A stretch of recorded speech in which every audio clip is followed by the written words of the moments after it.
excited to welcome my first ever guests on the show, two incredibly talented multi-instrumentalists and producers, co-creators of Fizz, Israel, Strom, and Phonon. Welcome to the show, guys. Thank you.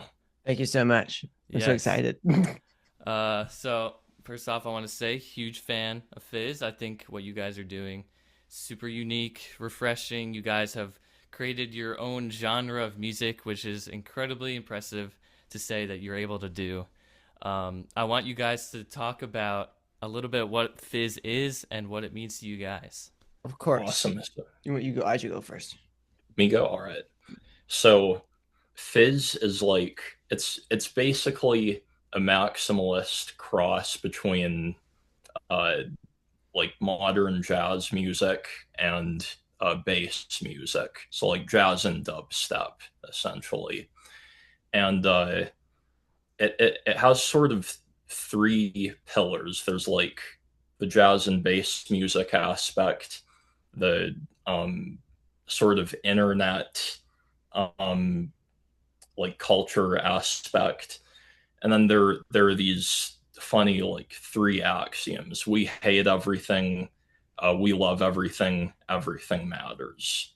It goes in the order of we love everything, we hate everything, everything matters, right? Yeah. And all of these things sort of come together in this way, illustrated by the Taurus of Fizzosophy you can find on Fizz Wiki.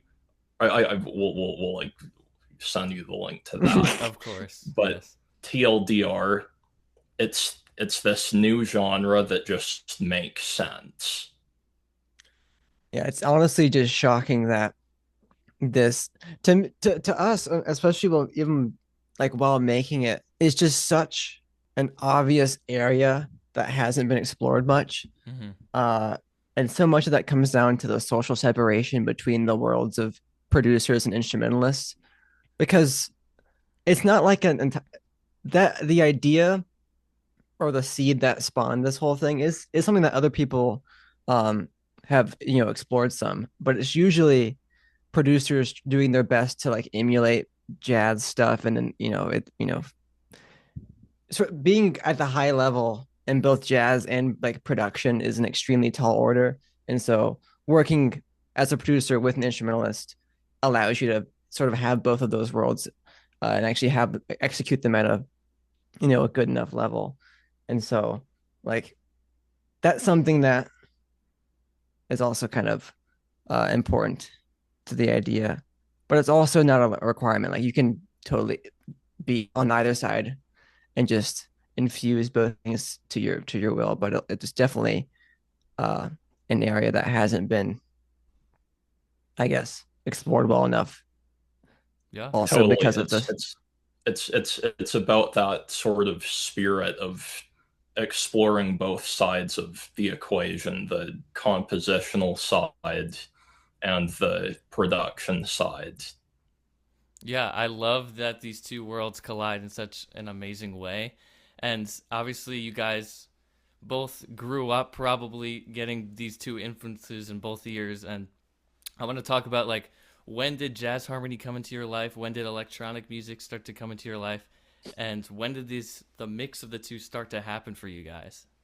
I came from producing like bass music first. And where that started was, I think it really did start with YouTube like intros. There was this channel called Free Kickers that was these German guys who did like free kicks, and they used an old Virtual Riot song for their intro.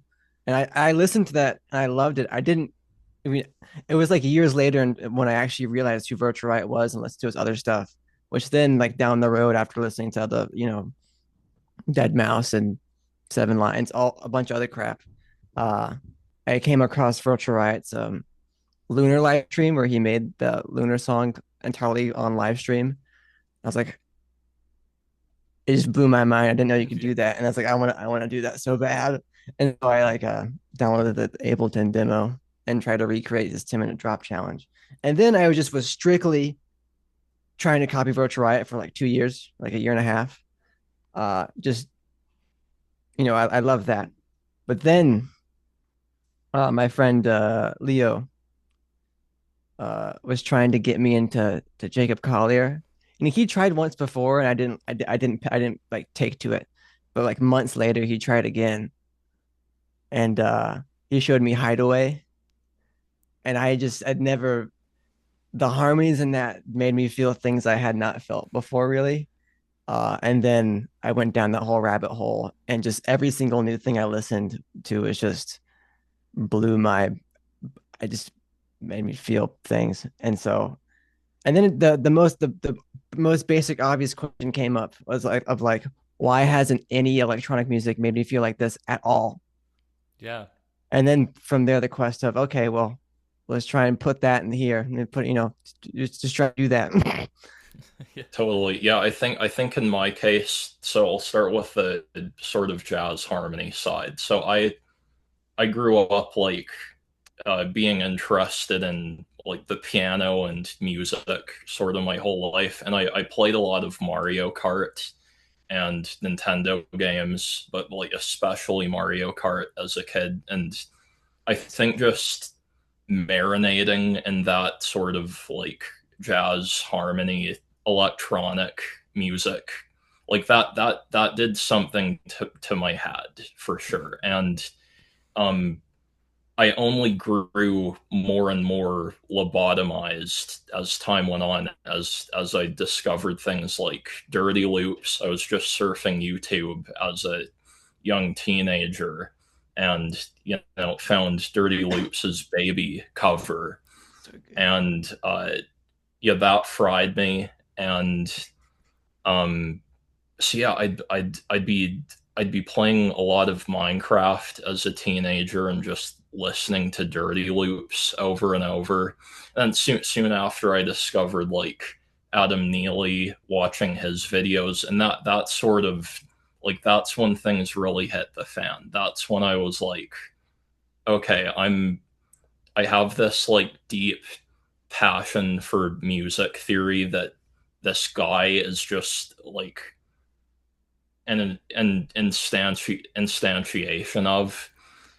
So that was pretty funny. And then later on, I think it was from an Adam Neely video. He mentioned like Jacob Collier, and then I found the June Lee Jacob Collier interview where Classic. Yeah. he just yeah right where he just That's goes over like negative harmony and all just all these different things. And then yeah, I immediately became one of Jacob's biggest fans. And like that stuff he was doing early on was just so amazing, like with the G half sharp modulation in the bleak midwinter. I think that was like the biggest moment out of all of them, when it was like, okay, we we can do whatever we want, and there's just so much stuff left to do. And I think it was later in an interview that he said like, don't wait for someone else to make what you want like possible. Don't just wait until someone else does something before you feel like you have permission to do it. Yeah. So yeah, I think yeah, dude. for jazz harm. And then for um the electronic side, for me it was like I played a lot of Geometry Dash, so that kind of got me just comfortable with dubstep. And then I think it was on the Jacob Collier fan server that like Cam posted his he posted Polyrhythm when it came out, and then that got me into polyrhythms. So Sweet. I I mean, think that's yeah, the this story. this pipeline is incredibly relatable to me. Growing up on like music YouTube is like I'm sure thousands of people feel the same way, where you can see the craziest electronic music and the craziest jazz like all in one place. Like I grew up the reason that I started producing is because of like Andrew Huang. Like he Mm. kind of empowered everybody to be like you can produce, and I was like wow, incredible. Same thing with Jacob Collier. Like you can do crazy things with harmony and you can combine them. So yeah, I totally relate to you guys, Yeah. and you guys have taken this thing to like its extreme, and it's amazing to see it. I want to talk about your guys' collaborative process. It's like this record, Fizz Volume One, is like an incredibly collaborative thing, and I want you guys to go in depth on this because I know like it can get super complex, and I want to hear about your guys' process of trading off sessions and whatnot. Yeah, totally. Who wants to go first?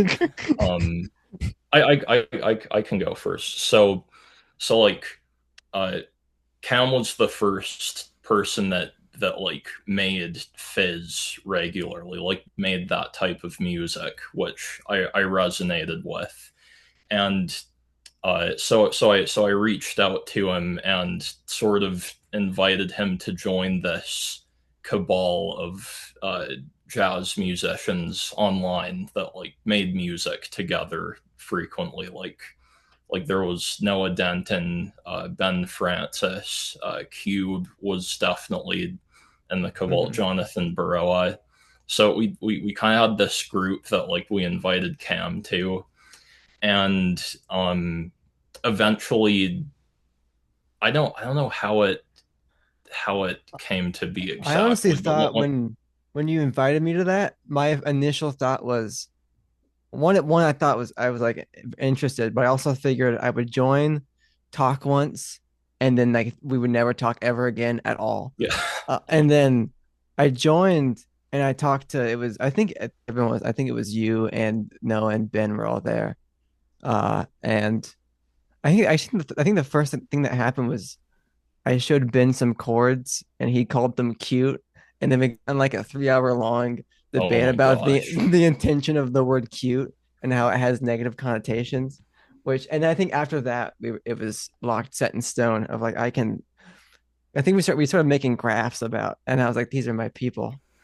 These Yeah, make something weird happened that day. So yeah, eventually we just decided like, okay, we're all gonna like join in on this thing and try and codify this new style of music that we were still like trying to pin down at the time, like what exactly is this?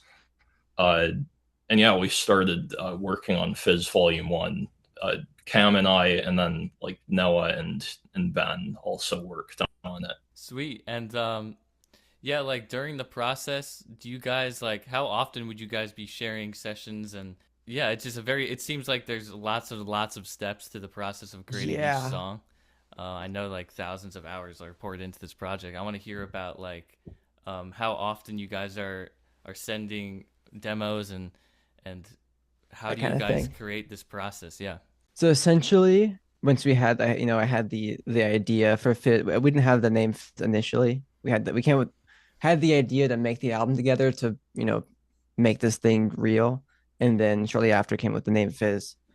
And then from there, I think step one was to go through files like all ideas that we had previously that we might want to turn into full songs, and we picked a couple. I think and then the next step was we figured out the track list ish of like how many songs are all of us working on together, how many songs are songs that one person wrote, like the one person song, and then ones that we also all worked on are collaborations between two of us. I think there's a list, so we came up with this list. We came up with like 14 tracks, and only some of them had ideas previously done, and then the actual process for making all of them essentially me and IJ were just on a Discord call all day, every day, just working. Like let's say that we had a file that we're like, okay, I think we want to make a song with this in it. It's like, okay, well then I'll go and try and write a section, like a new section that goes with that. And IG will be trying to do the same thing. And we're just all trying to write sections. And, you write something and then you show it in the call. And then they're like, okay, this sucks. And it's like, okay, we'll try again. And then you just keep writing sections until you're like, okay, this one might not suck. This one might not suck. And then I send that to IJ. And then IJ makes it not suck. And then maybe the reverse happens. It's just essentially writing sections and sections, and sometimes you write half a section or you write something that's not quite good enough, and then someone else goes and fixes it, and then or I take it and I fix it with like producing it or something. It was yeah, live on Discord and work on it constantly, and the majority of the time it seemed hopeless. And then It at did. It did. Yeah. I love that.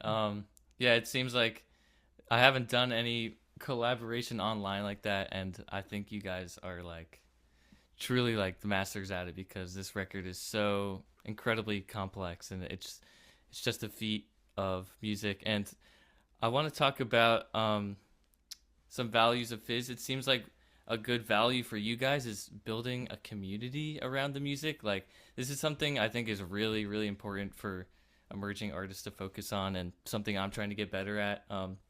How much thought goes into building a community around your music for you guys? and it's a very large amount. If I don't want to do too quick.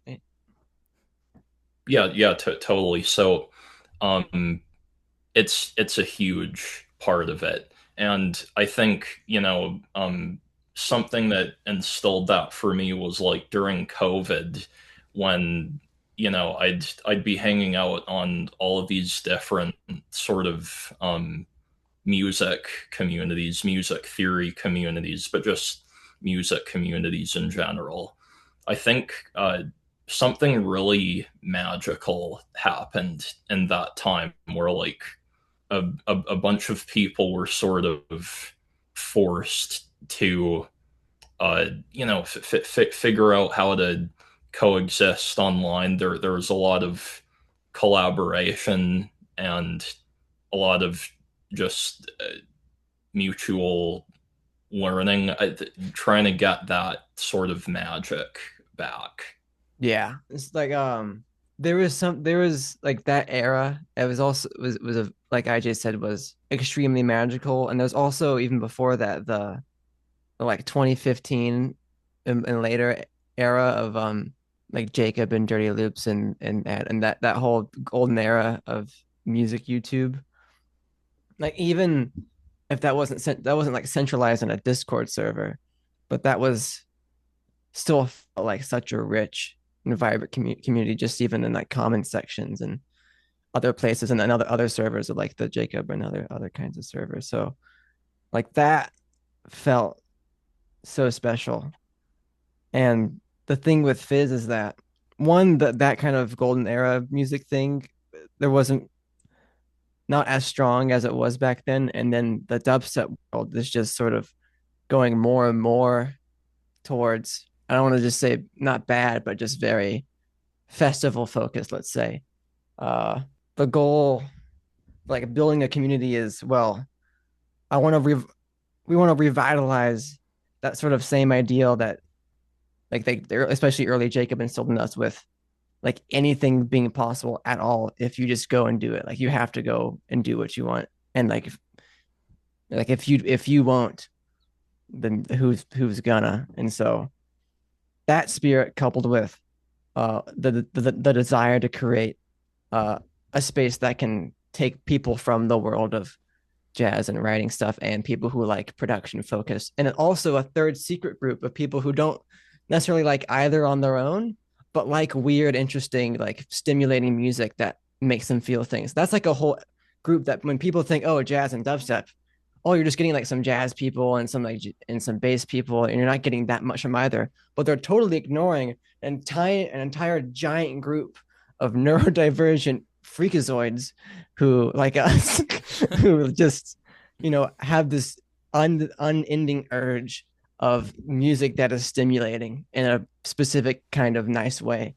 And so yeah, the goal is just to make a space that had all those people and it creates a place for all of them to connect and then hopefully make music together and then make more Fizz. But yeah, that idea of the community being a core part of it was there from the beginning. It wasn't like a make the music and then at the end, oh, we should like make a server, or all of these core ideas were there from the very beginning as like a whole entity of this is what we want to do, of like make the music, sort of like do our best to carry the flame that the people who inspired us to do.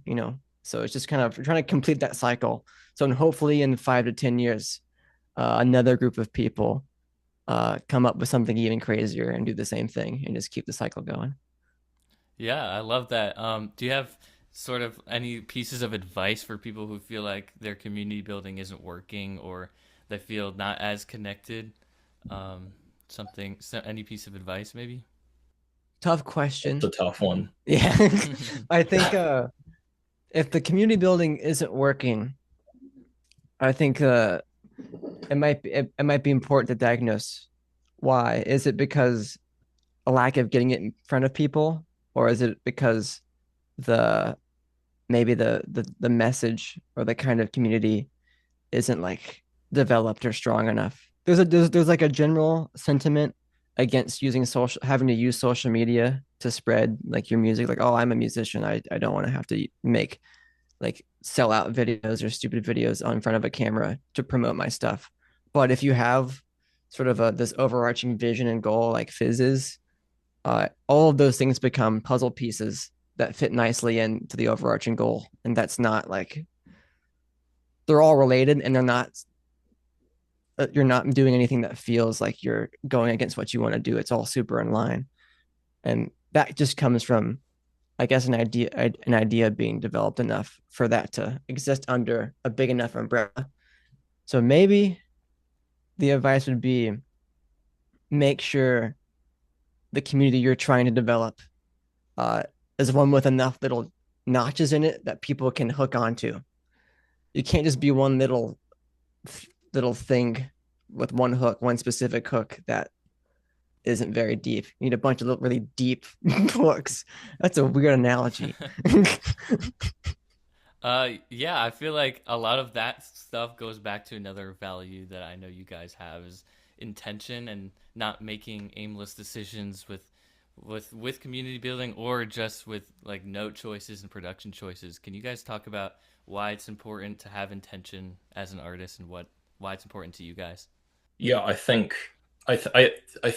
those things are important because that's just what art is. Like I think art just is um like the instantiation of intention. And I think that we're really gonna have to double down on this in this age of like AI art where we're seeing a just this perversion of what art is like where it doesn't like if you write a prompt for an AI to generate you a piece of music or something, the intention is really not coming from you.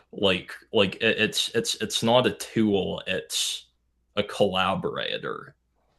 And I don't know why I went off on that, but I think especially right now, um, we just need to double down on uh the idea that like the intention is the thing. Yeah, a lot of stuff about Fizz is that you can tell every single detail is handcrafted by you guys.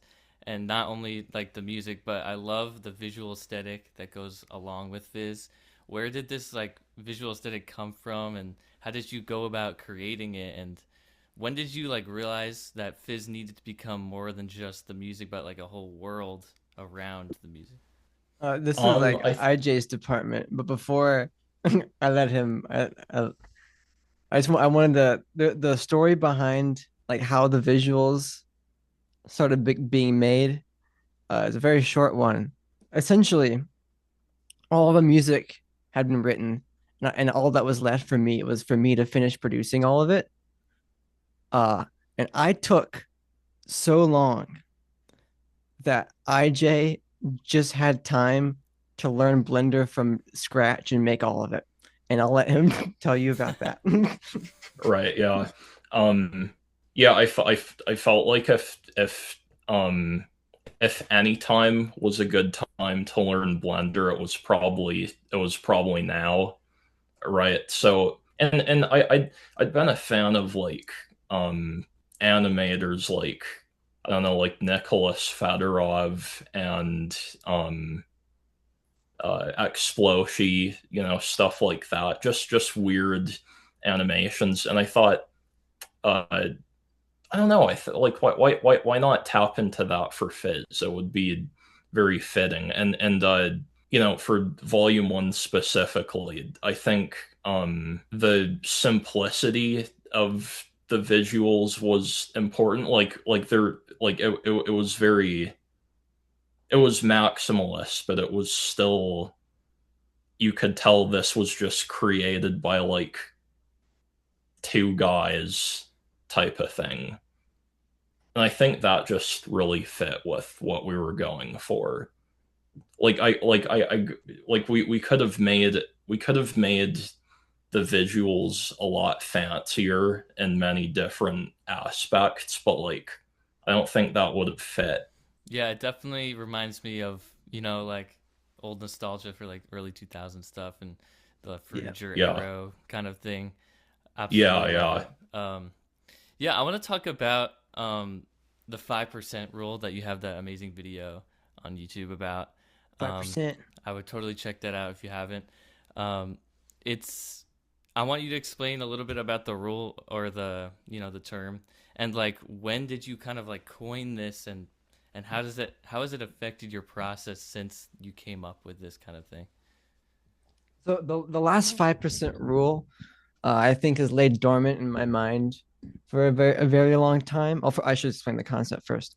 Essentially, the last 5% rule is a pretty basic observation of the process of making essentially almost anything, where the last perceived 5% of work ends up being way more than 5%, usually closer to like 50. Where it's not the actual last 5% of work, it's when you think you're 95% done, there's usually, like twice as much to do. And that stuff is what takes your whatever your thing you're making is from, okay to what it's actually meant to be. And which that might be too firm of language, but I think most of the important details that make certain ideas function happen in that last 5%. And so more the name, I guess, essentially came from, I think it was Mr. Krabs remix. It was while working on Fizz, where I kept being like, okay, I think I only have 5%. I think I'm 95% done. And then there would be like 3 more months of work on that song. Or like when I thought Mr. Krabs remix was about 95% done. I thought like it was just production polishing at that point. And then I think from that render, almost half of the sections were canceled and redone, either canceled or redone. Which that's in a very extreme example, but it also ties into the core idea behind it, which is if something isn't working, uh, either put in the work to make it to put in the work to make it work, or if that's not possible, redo it in a way that it will, and not accepting something that is lesser than you can make, which some people would call perfectionism. But during that whole thing, it never felt like an unhealthy obsession of, oh, I can't make it as good as I want. It's not as good as I can't do it. It's like, oh, I know I can do this. I just have to work on it more. And so separating your self-worth from something being how it's supposed to be quickly, I think is important. And just having confidence in yourself, knowing that if you put in time, you'll get it to where you want to, where you want it to be. And so that, I think, is an extremely critical principle for making Fizz, or just making anything that takes a lot of time and care. But yeah, it came from making Fizz and continuously thinking I'm close to being done, and then never ever being close.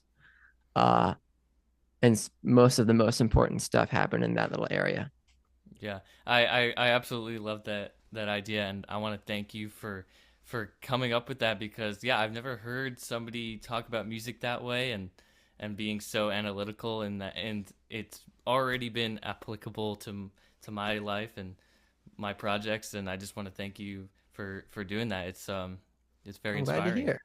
Um, just out of curiosity, Israel, I'd love to hear about how you came into contact with Lewis Cole and what that was like for you to play with him. He's one of my biggest heroes. I got a poster right there. Same here. That must have The felt best ever. crazy to go up on stage with him. How what was that like? Yeah, it was absolutely crazy. So I think it was it late, like super late 2022 that he found my Instagram, and a few months later uh he was like, "Oh, we should play music together sometime." And I was like, "Oh, okay, this is just like banter, like I don't know, he's being polite." And then a few months after that, he was like, "Oh, do you want to come tour with me in Europe?" Which was super weird because at that point he had never heard me play live. He had never even seen a recording of me playing live, anything live. I was just like a guy on Instagram. I think I had like 2,000 followers or something. It was very weird. So for the he gave me 6 months advance, which was nice. Like we'd be touring in 6 months, so I just spent that 6 months being afraid for my life. I was like listening to all his songs over and over, like his music already meant so much to me at that point. And you know this was like, okay, this is do or die. Yeah, just kill myself practicing for this thing.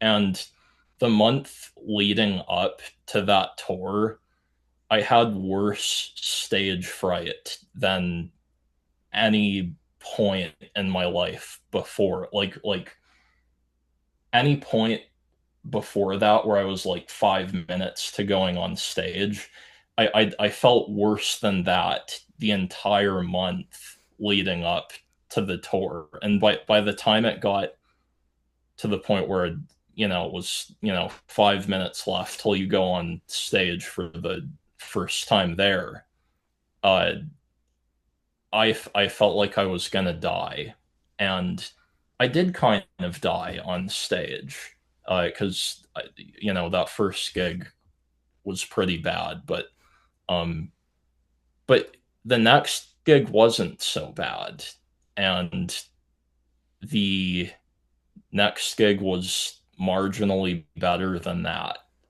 Um, so yeah, very scary. That's crazy. I mean, that's like, yeah, one of your heroes just DMing you to come on tour is crazy. It's so weird. Yeah, that's incredible. Um, I want to hit you guys with maybe some rapid fire questions. You can keep the answers kind of brief. Mm. Yeah, whatever. I want to ask if you guys had one like workflow tip, what would it be? Try harder. Sorry. Um, yeah, I think actually, yeah, try harder. That's like perfect. I don't well, I like if I try and give anything specific, it just reinforces like it makes it slot into the idea of like, oh, all I'm missing is tips and tricks. It's like you're not missing tips and tricks, you're missing time. Yeah, yeah. Okay. What are you guys listening to right now? What inspires you right now? Lewis Cole. Right now, I'm not listening to anything. Yeah. Is there anything in the works for a volume 2 right now? Yes. Yes. Yes. And yeah, so we're gonna be like putting out some singles, and then after that sort of era is done, then we'll release volume 2. Yeah. I love the scrolling credits at the end of every video. How much do you think out of those is there truth to some of those, or are they all kind of like jokes? Like, there's like crazy credits. How in depth did you really go into like making those kind of like accurate? Every single one of them is true. Yeah, every every one of them is true. Amazing. You know, if any of them don't seem true, that just means that the reader's concept of truth needs recalibration. I agree. If you could put an estimate on it, what would you say is like an hour amount that Fizz Volume 1 took to create? I think I estimated this. I think we both put in at least 5K. Yes. So it's definitely over 10,000 hours. Wow. Wow. Well, yeah, thank you guys so much for being a part of this. This is like so much fun. Yeah, thanks for having us. Of Yeah. This course. was awesome. Can I ask you a question? Yeah. Can you tell us why you like yellow so much? I love yellow because I feel like all the music that I like feels yellow in a way. Like to me, Fizz feels yellow. I guess it's just like very stimulating, bright. I don't know. I think that's kind of it. Also, like blue, like the combination of yellow and blue. Almost everything I do, I'm like, I just want it to feel like it's yellow. So it's just in everything I do now. That's awesome. I feel like you guys are like kind of masters at like creating like a brand identity kind of thing, and I feel like hopefully I can try that with the yellow thing. That's kind of what I'm going for, maybe too. That'd be awesome. Nice. Yeah. Yeah, I feel that way with blue. So like I totally got like everything you're saying. Sweet. Yeah, everybody at home calls me the yellow guy. I wear this suit to every performance that I do, and yeah. As you should. It's a good suit. Yeah. Well, guys, thank you so much. This was a blast to get to know you guys. Heck yeah. Yeah, maybe I'll do another one in the future around totally. Volume 2 time. Yeah. That'd be awesome. Thank you guys so much. I'm Asher, signing off on this episode 1 of, I'm calling this show Asker. It's a good fun. All right. I'm honored to be honored. Yes. I'm very honored. Sweet. Yes. All right. See you guys later. Thank you so much. All right. Peace Thank out. you. Thank you.